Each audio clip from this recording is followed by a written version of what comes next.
Thanks for staying with us. Very happy to have our next guest, who is having a banner year, trainer Tom Amoss. Tom, how are you?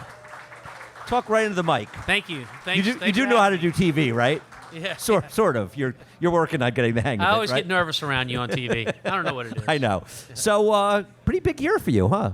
It's been a great year. Yeah? It's been a great Talk year for right me. in the mic. They want to hear you, Tom. It's been a great year for me. It's been a great year for better. a lot of reasons. But one, Philly in particular, Serengeti Empress, has really changed our stable's life for all of us in the stable. And if you come to my barn, you'll see a lot of the same faces year after year. So we're really a family in the barn. And she's made a huge difference in our lives, made a huge difference in my life, my family's life. And I'm just proud to be a part of her.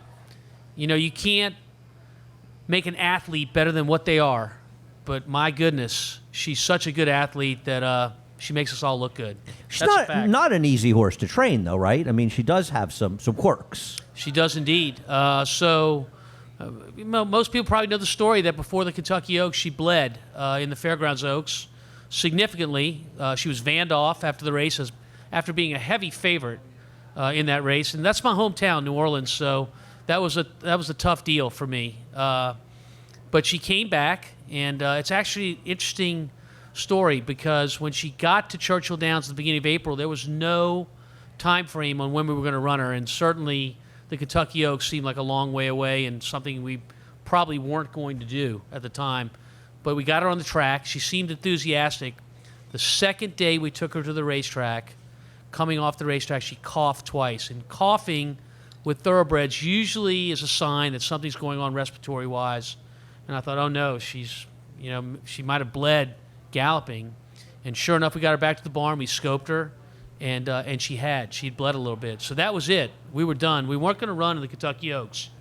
There were a lot of people on Twitter that when she got vanned off at the fairgrounds thought there was a physical issue that was not right with her as well as the bleeding. And I thought it was important to get it out there that she was fine. So I took her to the track the next day, and all I did was gallop her 100 yards and put it on my phone so I could put it out on Twitter and say, Serengeti's fine, but we're going to skip the Kentucky Oaks. And I gave the instructions to my gallop boy, and he misunderstood. And so he went by me, and I took it on my phone. I filmed her, and I had 4 other horses on the track, so I waited out there for them to train. And here she comes again. He had taken her an additional mile, and she was really enthusiastic, really into what she was doing more than what she probably should have. And I thought, oh my God.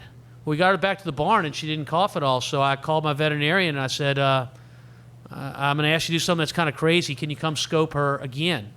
And he put the scope down her, and she was clean. She had not bled. And for those that are familiar with horse racing, you know what I'm getting ready to say, but for those that aren't, you might not. Bleeding is something we don't really understand in horse racing very well. We don't have the actual cause of it in thoroughbred racing. We know that Lasix is a great deterrent to it, but we don't know. That's a human drug, by the way. But we don't know what the actual cause of bleeding is in thoroughbred horse racing. And some of you may be shaking your head like that's hard to believe, but that is the truth. And it's a very vague thing. You'll know the name of this horse, but Neil Howard had a horse that won the Preakness. Summer Squall. In his last workout before the Preakness, he bled in that workout, which would make many people say, well, he's not a bet. But he ended up winning the Preakness. So, again, we don't understand a lot about it. But the bottom line is Serengeti Empress never bled again. And we put everything out there leading into the Kentucky Oaks that we could to let people know that she was good and she was doing well, which brings me to my favorite Kentucky Oaks story. So my owner, Joel Politti, was on vacation during April in Costa Rica, and he's an outdoorsman, likes to bike, likes to hike, and it was a very elite concierge vacation, and he's biking with this one guy on the trip, and they're talking about books they've read because it's a long bike ride, and the guy says, well, this one book I read, I liked it so much, I bought the movie rights to it. So my owner's like, who am I biking with? So he goes back to the hotel, he does a little research. It's Mark Bezos, Jeff Bezos' brother. And for those that don't know, Jeff Bezos is the wealthiest man in the world. He is Amazon. So Mark Bezos then tells him, my brother and I are coming to the Derby this year. And Joel says, well, I'm running a horse in the Kentucky Oaks, Serengeti Empress. So here they come to the Derby this year. And Jeff Bezos is in a Panama hat, sunglasses on, got a couple of bodyguards, but they're very incognito. And he comes down to visit my owner. If you run a horse in the Oaks, or the Derby for that matter, on that specific day, they give you a suite. It's an outdoor suite. Tom, it's very microphone. Nice. It's very nice. It's an outdoor suite. There you go. But it's also open air, so you can see from one suite to the next. If you look this way or that way. The biggest name in the suites that day was Bill Belichick. When Jeff Bezos shows up, it takes all of about 10 minutes, and Bill Belichick might as well have been somebody's stepchild. I mean, nobody wants anything to do with Bill Belichick. They all want to meet Jeff Bezos. So pictures, everything like that, and they leave. Now it's time for the Oaks. I wasn't there. I didn't get to meet Jeff Bezos, but we're in the paddock for the Oaks, and they take a lot of time between races, as on those big days they do. And my daughter says, Dad, we're 27-1. And I thought, well, if this filly doesn't bleed, that's a big mistake because she can run. So when we left the paddock, we're 17-1. They've dropped 10 points on a big day of racing, and I'm like, that Jeff Bezos guy, he got me. 10 points. Do you have free Amazon Prime now? Yeah, right.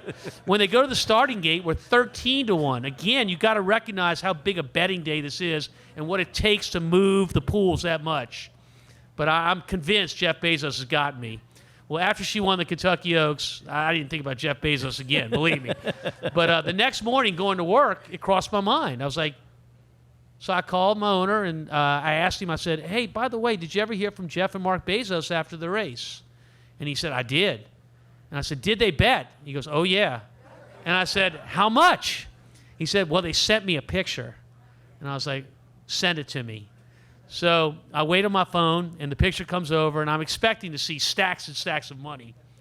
And they have their hands out, and they're in a fan of all the money they've made. And I counted up. They each bet $100 to win. That's it.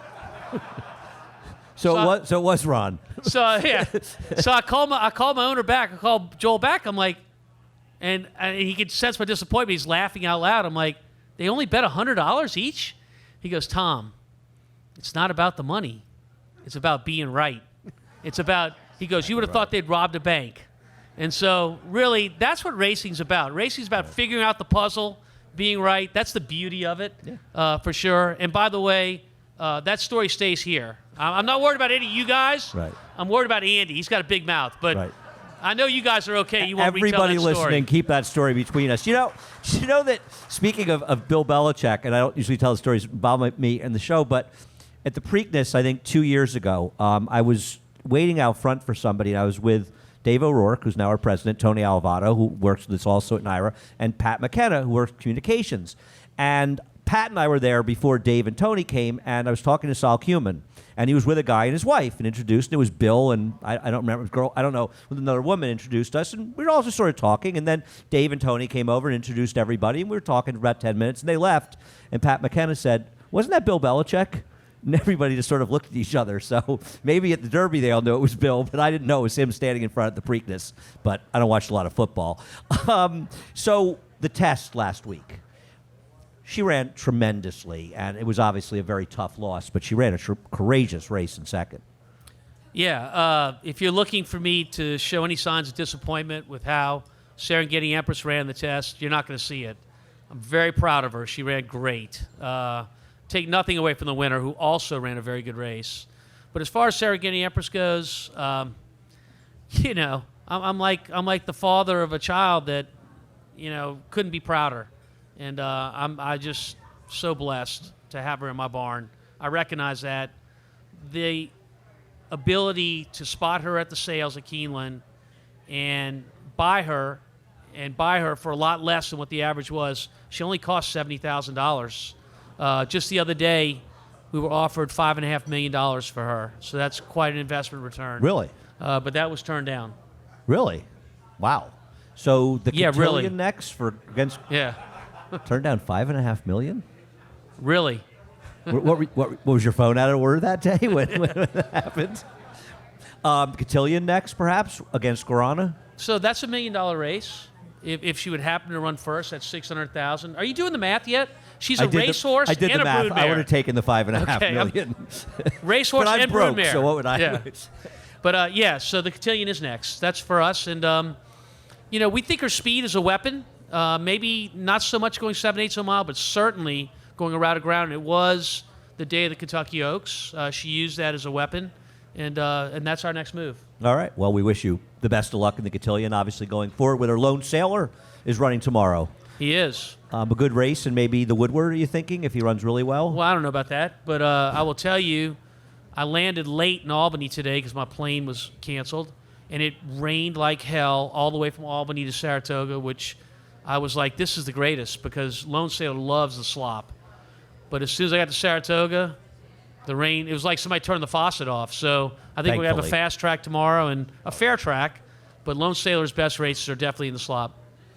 Yeah, no, he ran so well in the Oakland Park handicap, and it does seem like, I think he has a legitimate chance tomorrow.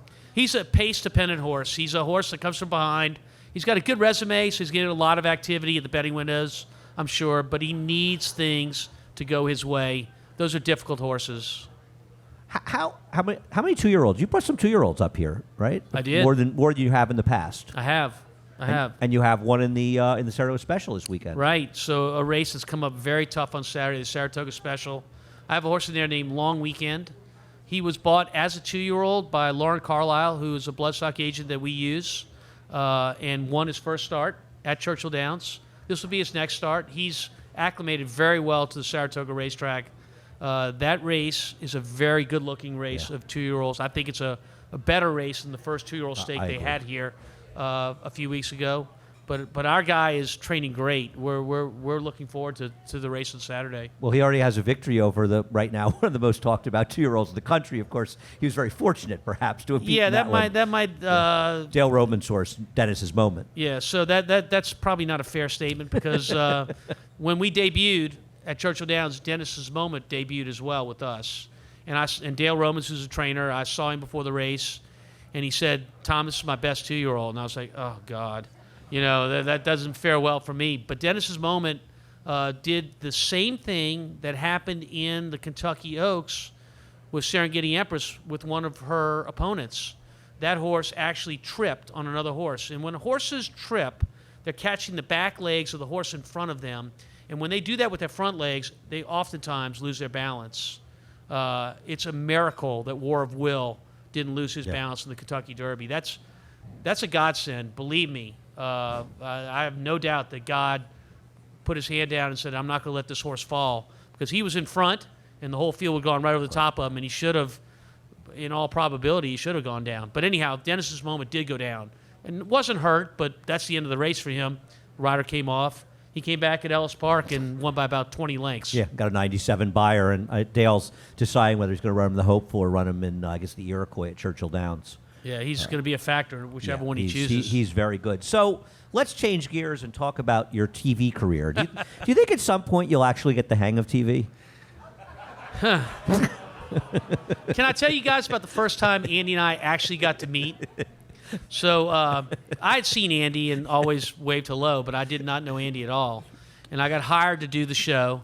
And the night before our first show, they took us out to dinner. It was me and Andy, never met, other than to say hello. Actually, we did, and I'm going to remind you of it, and you'll laugh. And our boss, Tony Alivato, and along with my wife, Colleen.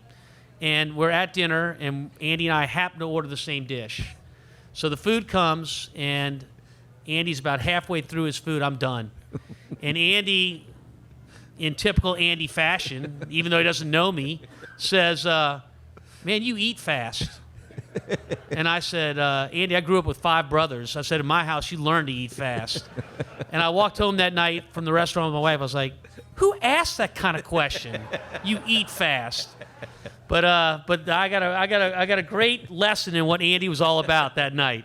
I think the first time we met, I was having lunch with our friend Seth Klarman at Belmont, and you came over, you were running a horse that day, and I started making fun of you just off the bat, and you said, gee, I wonder why people say you're a jerk. Did I say that? I believe that was and I knew instantly I liked you. Yeah, well, that's the reason I got hired by Naira, was because they said, listen, we're looking for somebody that'll push back at Andy because he just is too intimidating. And I said, well, if my opinion is different from his, you won't have a problem with that. Well, between you and Gary and myself, there are plenty of opportunities for arguments on the show. They are indeed. And I think we're taking full advantage of it. For sure. I'm not sure the common thread is I'd like to think it's you, but I think it might be me. Yes. Working on the shows, so you actually started with us in our first year of doing the big shows, but your fourth summer, which is kind of hard to believe, but doing it that long. How have you noticed the shows evolving and changing? Oh, wow. So that's a great question. First of all, when I first started doing the shows, I got to work alongside Andy. And the challenge of working alongside Andy is that he's always very well prepared. He's a great handicapper. I have trouble saying that, but it's true. And so you got to keep up. So it takes a lot of preparation, and it makes you better. And I think in anything you do in life, if you're working with somebody that's very good at what they do and you want to compete, it's going to make you better. So I owe that to you. Well, I appreciate that. I enjoy working with you as yeah. much as anybody I've ever worked with.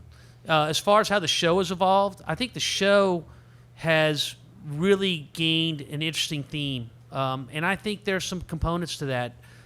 The perspective of a trainer and how he looks at a race, whether he's going to enter in that race, going to run in that race, how he evaluates his competition, is something that's not on paper. And I think that I'm fortunate enough that I get to be the one that brings that to the table. But there are other guys as well that bring that same thing. So Gary Stevens, who's a jockey, brings an insight that I don't really know very well. The biggest, I won't say surprise, but the biggest enlightening portion of the show to me is from Jonathan Kitchen, who is a handicapper, and he talks a lot about how to bet races. There are a lot of us that can handicap, but a lot of us aren't really good at how to bet a race. And Jonathan teaches me, and I like him a lot. I think he's very, very good at his job and his role in the show. But more importantly than anything is the professionalism on the other side of the camera that we have at the NYRA. Those guys are great. And we wouldn't be anything without the preparation that they do. And you'd be amazed at the hours that go into putting this show on. And it's not Andy and I studying for 5 or 6 hours for each show, which I think we put in. Yeah. It's more about the multiple hours by many, many people that you'll never see their face that put in the show. And they're dedicated professionals that are just as interested in making the show a success as anybody. I don't know how they do it. My hat's off to them. I don't know how they do Yeah. it. I don't know how our crew, and one of them's here, Ernie Munich, who's behind the camera. Give him a big hand. Ernie's a huge part of our show and a huge part of everything we do on TV at NYRA all year round. And I see people are Eric back there as Eric well. Donovan's back Yeah. there also. Eric's going to come on the show, actually, here before the meet is up, probably maybe last week, if not before. But I don't think people can ever appreciate the amount of work that goes into putting those shows on every day. Every It's day amazing. we get a complete outline to the second of how the show is going to go.